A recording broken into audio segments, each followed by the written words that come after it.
Already 10 counties of Laikipia, Tana River, Tharaka Nithi, Isiolo, Mandera, Garissa, Turkana, Wajir, Samburu and Marsabit have slipped into the alarm stage due to the harsh weather conditions that has left the pastoral communities living in those devolved units counting losses.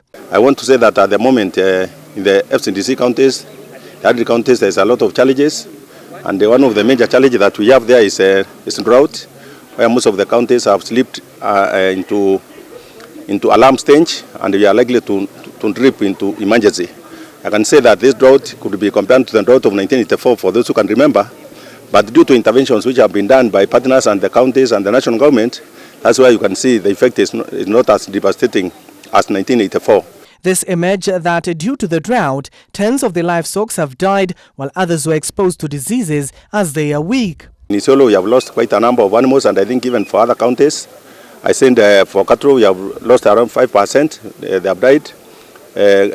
Sheep have sent 3%. Goats have sent 2%. And the camel, which is a little bit more resistant to the drought, we see it as a drought-resistant animal. We have lost 0.5%. Through the CEC National Agriculture and Livestock Forum, the Council called for urgent measures to support the over 4 million persons that are facing starvation in 23 counties. So going forward, a number of interventions have been proposed, and some of them we are doing, as I said.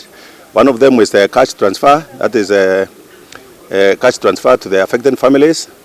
Then we have a provision of water, that's water tracking is also being done. Supplementary animal feeding is also being done. It can be stepped up, and it can be done even on subsidy. According to the chairman of the CEC Forum, Dr. Lawrence Mongela, Asal counties were the hardest hit by the ongoing drought. Drought makes the animals move because the livestock owners have to look for pasture, to look for water, and that is a cross-border movement. We get livestock keepers moving from as far away as Wajir to Isiolo or Laikipia.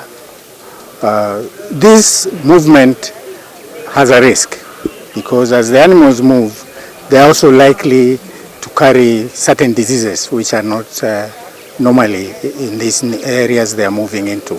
Dr. Lawrence further says that in Isiolo County, over 5% of the cattle have died, with fears that the numbers could rise in the coming days if the harsh weather persists. The number of households affected in Isiolo is 29,000, which is almost like half of the population. We have around 268,000 people, 268,000, and around 130,000 are in need of humanitarian assistance as of now.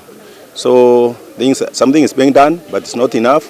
So to alleviate the suffering and ensure that people don't die, stepping up of the interventions should be done. Already President William Ruto's administration has sent 20,000 bags of rice, 20,000 bags of beans and assorted food items to mitigate the effects of the drought in northern Kenyan counties. Ruto further noted that about 3.5 million Kenyans are severely affected by the drought which has hit 23 counties.